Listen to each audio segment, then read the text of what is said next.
పిచ్చుక ధైర్యం. ఒక పెద్ద చెట్టు మీద ఒక రంగురంగుల చిలక ఉండేది.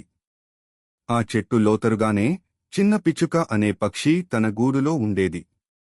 చిలక తన అందం, రంగులు, గొంతు మీద చాలా గర్వపడేది.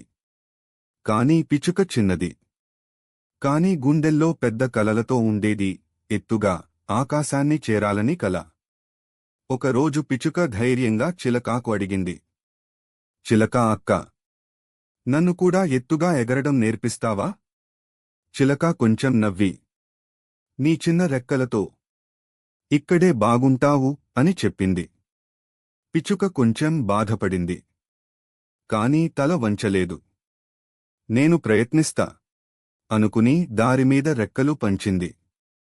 ప్రతిరోజూ పిచ్చుక కొంచెం కొంచెంగా ఎగిరింది. కొన్నిసార్లు పడిపోయింది. అలాగే మళ్లీ లేచింది. ఎప్పుడూ ఆగలేదు. ఒక రోజు చెట్టెక్కినప్పుడు భారీ గాలి వచ్చింది. చిలక భయపడిపోయి ఎక్కడికి ఎగరాలో తెలియదు.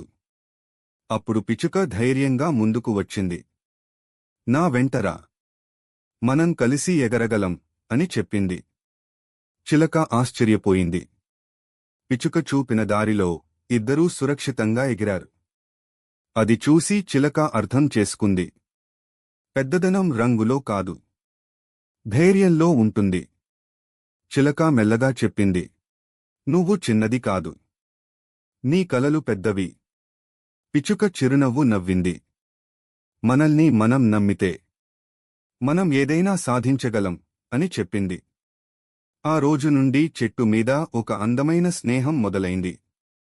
రెక్కలు చిన్నవైనా ధైర్యం పెద్దదైతే ఆకాశం దగ్గరే.